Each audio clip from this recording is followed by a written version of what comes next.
Hello everyone and welcome to this video, which is in our Reengineering the Chess Classic series. I'm Grandmaster Matthew Sadler and we are getting towards the end of our look at the games of the great Italian player Sergio Mariotti, but still a few nice ones to come. This game was played against the Russian Grandmaster Mariotti-Panchenko in Las Palmas 1978. And yeah, quite a nice positional game this time from Mariotti. Let's have a look how that went. So e4, c5, knight f3, d6, d4 takes, and now queen takes d4. We've seen a number of variations played by Mariotti against the Sicilian.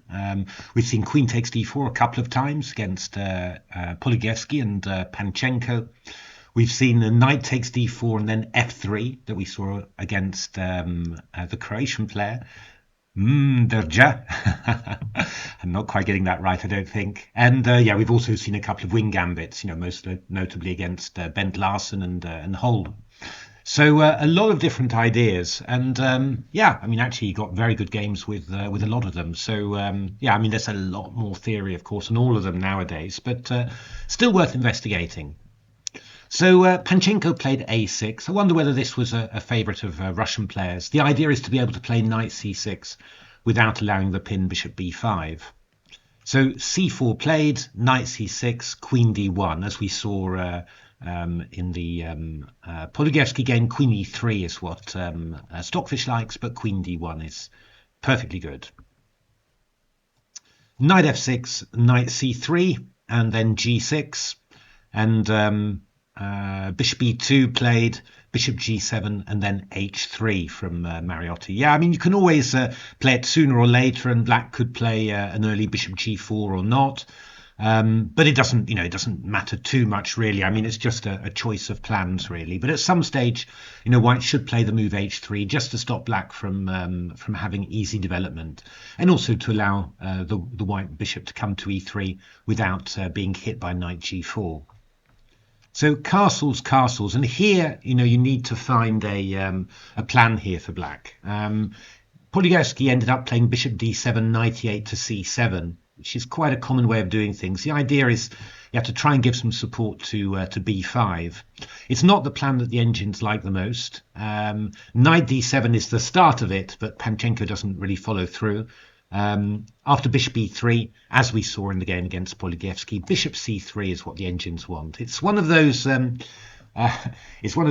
suggestions, where the engines say okay, and then you're just fine, and but you look at it and you say, oh yeah, I understand, maybe I am, but those weak dark squares on the king side do make me a little bit nervous. I know an engine can defend that well, but moments of inattention and I might end up getting mated. It's one of those things. It's sometimes you have to, sometimes you just feel like doing it, other times you're not quite so sure somehow. Yeah, but it's definitely a decent idea. And then let's have a look at some typical play. Queen c7, knight d2, knight c5, f4, bishop e6, queen e1 and f6. And this is what the engines were doing. Quite nice, really. Queen e1, b6, rook f2, rook king h8. And yeah, I mean, just the engines just really just at some stage just playing around, and black keeping it tight on the back, not going past the first three ranks, white finding it hard to make a breakthrough. In the end, the engine games were sort of coming up on a sort of a shuffling stalemate, really. Not saying that would necessarily inevitably happen in a human game, but it's clear that the black has pretty good defensive resources, and the idea of giving white some weaknesses is pretty decent. I did something similar, I think I mentioned before, against Lisa Schut in the Weikanzee tournament of 2011-12. A disastrous tournament for me, but quite an interesting game, I have to say, and analysed it in Study Chess with Matthew Sadler if you're interested, in quite some detail. Now also available as a Chessable course. Ha! Let's get those plugs in. But very interesting game. Yeah, Panchenko played knight c5, and it's not surprising for a human player that you just don't quite dare to play bishop takes c3 like that. Mariotti met it with knight d4. So obviously there was a threat now of bishop c3 and knight e4 taking the pawn. So knight d4 is the way that Mariotti chose to do it, just by blocking the diagonal. Bishop d7. And then rook b1 from Mariotti. Yeah, possibly looking for b4 to push away the knight, and probably hoping to tempt black into a5, stopping b4 but giving away the b5 square, which also obviously makes it very hard for black to achieve counterplay with b5. Now, yeah, Panchenko. Well, the engines want a very concrete solution, in actual fact, to the problems. It's a very nice one, very unusual. I haven't seen it before. Rook c8 was what Panchenko played. Not a bad move, but not super fantastic. The engines want knight a4 in this position. Quite nice, really. Knight a4, knight takes d4. Bishop d4, we throw in bishop takes a4, because if queen a4, we go bishop takes d4, so we end up taking that knight with tempo. b3, bishop c6, takes. And, well, I mean, with all those pieces exchanged, White's never going to have any sort of advantage. I mean, White's got a bit more space, of course, but with so many minor pieces exchanged, it's not going to make any difference, really. Black's got plenty of room for pieces. And some little breaks like b5 to aim for later. I mean, it's not particularly exciting for black either, but it is, quite an easy way of making equality. Rook c8 was played by Panchenko. I mean, these moves aren't bad at all, of course. And I mean, if you're thinking about trying to keep some life in the position, then you wouldn't play knight a4. Yeah, just a digression. I mean, that's often, people don't quite understand that when they're looking at the games of strong players, that often you do see something that you're pretty sure would just lead to equality, but you're thinking, oh yeah, I don't want to do that, so so you end up playing something slightly less good and maybe falling into a disadvantage. There's a lot of decisions like that often cost quite a lot of time, as you're trying to gear yourself up. Okay, now I know this is a less good move, but let's try and make it work. It can end up costing you a lot of time, and if things go wrong, end up costing you a bit of your position as well. So not a tough life, not an easy life, rather, being a professional and needing to win games somehow. b4 played by Mariotti, and here once again knight a4 is what the engines want. The key point is that White can't really avoid playing knight takes a4 in this move order. If you go knight d5, we go e6, and well, everything's embarrassed, really. The knight's hanging. If a knight moves, then c3 is available for the knight. So it's quite irritating there. Yeah, I mean, what Panchenko did was less good. He took on d4, he swapped everything off on d4, and then went knight a4. But this gave White a big opportunity, actually, for a rather annoying move, and that's knight d5. And yeah, I mean, what we're doing, of course, we're leaving the knight sort of hanging there on the side. You can't go e6 because of knight f6 check. So yeah, I mean, this knight a4 is looking kind of useless. And yeah, I mean, it's a big difference. It's really important. I do find this is one of the differences between strong players and weak players quite often, that the strong players are looking for the most efficient and often the one that gives the opponent the least possibilities to deviate. When there's a very clear idea like that, you really try and do it. And a move like knight a4, very concrete. You don't give White the opportunity to play knight d5. You make sure that Black makes sure that he gets exactly what he wants, which is exchanges of pieces. And what weaker players tend to do is just to maybe make some exchanges first and then do something, and then they get a bit surprised when they've made their plans so concrete, they've given away all the tension and flexibility they had to play with, and then the opponent gets extra possibilities. Just quite important to be aware of that. Certainly very important to teach children when they're learning, to have that appreciation of tempi in that way. So queen e3 and then bishop e6. So yeah, I mean, what Panchenko is looking for is to take off the knight and be able to do something with this knight, basically. The engines were putting the bishop on c6. Yeah, probably a little bit better. But yeah, I mean, bishop e6 has the same sort of idea. Rook fc1. Yeah, the engines are not super impressed by that. I mean, they want to play the rooks to c1 and d1 in actual fact, which does actually make sense. I mean, black's going to take the knight on d5, pawn takes, and then you really want to try and get in c5. And for that, you should have your rooks on the C and D file, really. Because especially, the knight's covering c5 at the moment. There is going to be that window of opportunity when black plays knight b6, and you want to meet it with c5. So getting a rook to c1 and to d1 as quickly as possible, that makes sense. Rook fc1 is just a little bit slower there, I think. So bishop d5, e d5, and knight b6. And yeah, here Mariotti does something that I really liked. Just the engines weren't so impressed. I mean, actually, what the engines want to do, it's just very direct. They just want to, do rook b3, rook c3, and try and get in c5 as quickly as possible. Assuming this knight retreats to d7, you want to be ready to play c5 as quickly as possible. Or they're looking to play rook b2 to d2. That's another idea. Mariotti. We've mentioned this before, and you just keep on seeing it back. He was not afraid of using his rook's pawns, and well, he's exploiting the fact that the knight on b6 is emprise, in order to try and create a little bit of play on the king side. I love the strategy. I mean, it's whole board strategy, looking over the whole area, and it's just typical that the engines don't like it that much. But I think it's a really nice move. Certainly shows the right spirit of positional play. The principle of two weaknesses that you often hear about in the end game. The idea that you need two weaknesses on opposite flanks in order to be able to outflank a weaker opponent. Well, this is trying to put the same thing in motion. Create something on the king side and just make sure then that you've got threats on the queen side as well. So knight d7 played by black, yeah, I mean, actually, yeah, not queen h4 because of queen b6.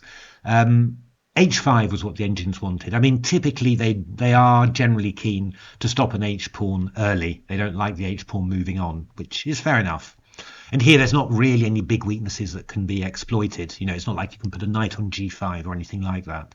So this would have been quite sensible, and then g3, and then the game goes on. But knight d7 was played, and here actually the engines just want white to play c5 now, and this would have been pretty good, pretty clever, really. It's just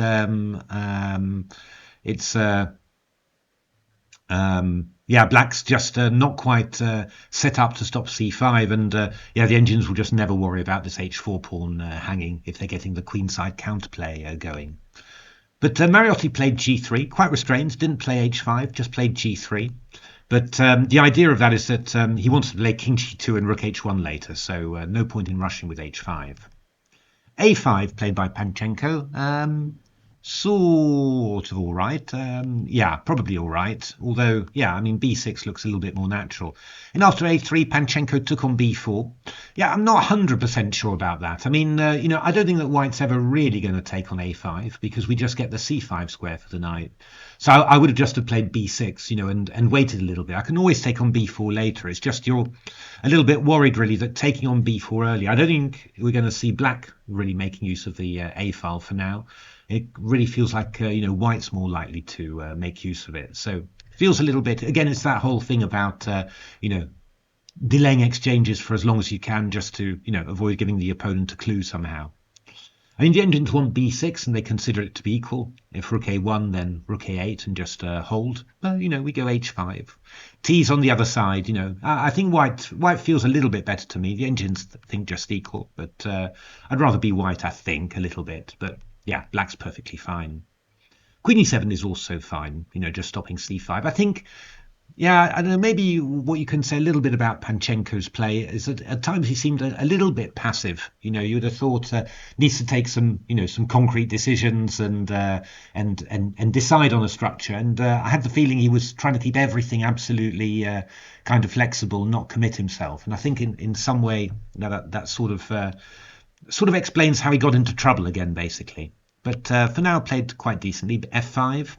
Funnily enough, the engines want b6, and then the line is queen h6 g5, so they just want to try and bottle up the queen like that. But f5 played, quite reasonable. H takes g6 and h takes g6, and the idea is really that if c5, we've also got moves like f4, basically just to chase away the queen like that. So Mariotti played queen h6, just getting out of that threat of f4 and attacking the queen. Engine's not really impressed. They just think, offer the exchange of queens and you're great. And that doesn't look so silly, it must be said, But Panchenko played queen f6, which is sort of a strange line, really. Yeah, just feels funny tolerating the queen like this. But the idea, I suppose, is to play rook f7, rook f7 to h7. And, Panchenko was probably thinking, oh, well, then I'll go king g7, rook h8. I'll get an e4. I can get a good kingside attack here. But he's a bit slow, of course, to do that. So king g2 is possible. And rook h1 is coming in. So actually, the engines liked the move c5 in this position. Because they consider that after d takes c5, you go d6. And this move bishop c4 is very unpleasant indeed. So, black has to do something like rook f7, and then you go c6. And this is, very, very sharp indeed. But in principle, white's doing quite nicely here. So, this move queen f6, which feels a little bit slow, feels like it's a bit of a half move, not doing very much, could have been quite costly after c5. But king g2 played, which is quite reasonable. Rook h1. I can't, to me, it looks incredibly natural. And now the move e4 from Panchenko. So, activating the queen, looking to get the e5 square. Very natural human move. Knight f8, rook b3, rook h7 was what the engines were looking at. And I mean, they're just basically trying to neutralize that h file and then bring the knight back into play. And, and then black should be covering stuff, basically.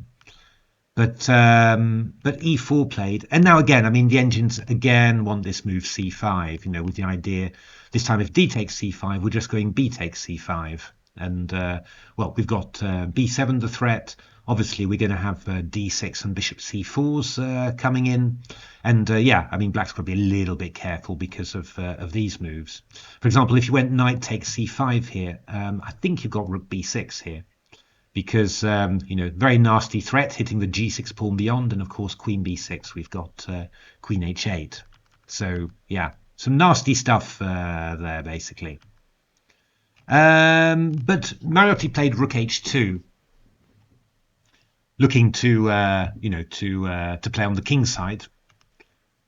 Rook e8. Again, a move like knight f8 seems much more natural, really, just to be able to deal with those potentially tripled rooks on the h file. But Panchenko sort of ignores it a little bit, and then plays rook g7. So I don't know. I mean, it obviously he's going to be able to escape to f7. So his idea is that this isn't dangerous at all. But this diagonal is not closed, right? I mean, you've got c5 and d6 as sacks, and then bishop c4 afterwards. This is all possible. So, this feels really pushing it a bit too much somehow, I think knight f8 was still looking like the most sensible there. But rook g7 played, and now queen e3, and some wins coming back for the engines here. Was this torch against Stockfish? Torch looking for queen c1. Looking to push in c5 that way. But queen e3 is pretty decent too. King f7 from Panchenko, that's his idea. Now rook h7 played. Yeah, this is a little bit strange from Mariotti. You're a little bit confused as to why, why wouldn't you just play c5? Because, you're not only opening up this diagonal for this bishop, but you're also, going to be able to play bishop b5.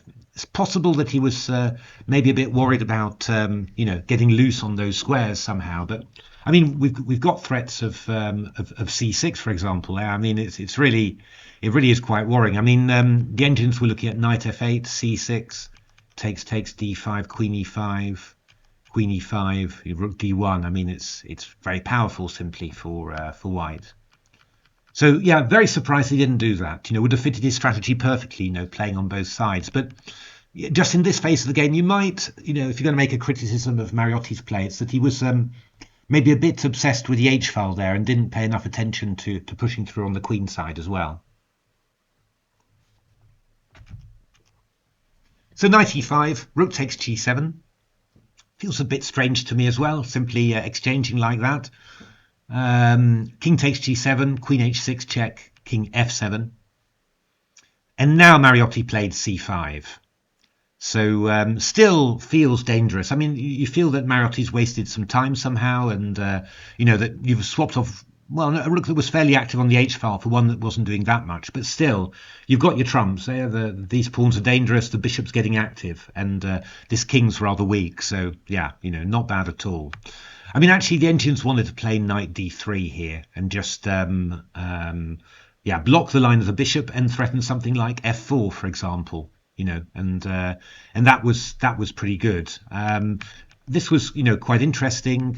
This is quite possible. Takes. I mean, very interesting looking rook ending there. But we go rook b8, and we're threatening to take this one, and we can always use this d pawn to distract the white pieces. So rook d1 takes. G5 engines. Very relaxed about losing pawns in rook endings. The rook will come back round to c4. There's not enough pawns to win this. But okay, white always on top there, of course. And I mean, rook c8 was played, and c takes d6 was played, as good as any move according to the engines. I mean, queen e3, they think the king goes back to g7, and we just wait to see what white's going to do. So c takes d6 played, and I mean, it feels right, doesn't it? I mean, if queen takes d6, we've got queen h7, and well, there's risk there. But here I like very much what Mariotti did, because here he switches around. I mean, he hasn't got it perfectly in this game, but I mean, really, the ability to switch from side to side. And put pressure on the queen side first of all, then on the king side, then back on the queen side. It's really good understanding of strategy, and how to attack and weaken positions. So definitely very instructive. I mean, here Panchenko was a little bit unlucky, because actually this is much more awkward to deal with than it might look, because he played rook takes d6 here. The best move was to play the move king g8 to chase away the queen with knight f7, which is far from natural, because you spent all your time getting your knight to e5 and your king to f7 really. So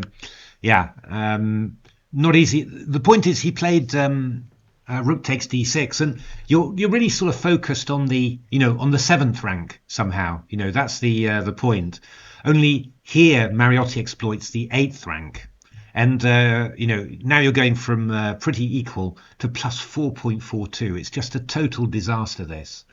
But I mean, again, you can sort of say, somebody blundered there against Mariotti. But, don't forget the pressure that Mariotti seems to be able to put these very strong players under, and, just their king always feels unsafe. I mean, that's very key to Mariotti's play, making the opponent's king feel unsafe. And switching from side to side, eventually something gives. It doesn't give in a machine game, but it often gives in a human game. The problem is rook d8, which you'd like to do, because you can always deal rook c7 with rook d7, is met by queen h7, which is rather catastrophic. Obviously, you can't play queen g7 anymore because your rook hangs. So queen g7 played. And now queen c1, perfect switchback, playing on the h-file and now playing on the c-file. Now when you see AlphaZero games like this, you're always full of admiration. So, you should give the admiration to human players who do this as well. Queen f6, just trying to hold on. Rook c7 check and king g8. I mean, the big problem is rook d7 now that the queen's come back. Simply queen c7, and then we're going to take this pawn. And actually reminds me a little bit, don't know whether it's true at all, but reminds me, I've got vibes of a game I had against Ivan Sokolov at Maastricht, final round. where I played a beautiful game and then, oh my goodness, somehow I'm not quite sure what happened, but maybe I got tired. It was a last round of quite a tiring tournament, and yeah, obviously first prize was at stake, but yeah, from a very nice well played game, I went into a absolutely horrific technical exhibition and just managed to struggle through at the end. But it was that sort of position, I think, with bishop and those two sort of passed pawns against a knight. Not easy to win, as I proved, but yeah, completely possible. And you've got moves like bishop b5, of course, sort of making the pin against the king on f7 even worse there. So it's not a nice position. So king g8 played, and now rook b7, and obviously this is serious stuff. And Panchenko tries to create something on the king side, but obviously his own king is a little bit awkward there. Queen c8 check, queen f8. I guess rook d8. Well, I mean, even queen e6 check is quite unpleasant, I think. So so queen f8 played there, and queen c3. That's a nice move. Always like those moves where you distract the opponent. You go forwards a lot, distract the opponent's piece, just knock their defensive structure, and then come back and then hit something that they're just unprotected. Also quite demoralizing for players. So rook b8 check is possible now. If rook d8, we can just take and then take on e5. King g7, and now we come to the 8th rank. It's really funny somehow how it's the 8th rank that's turned out to be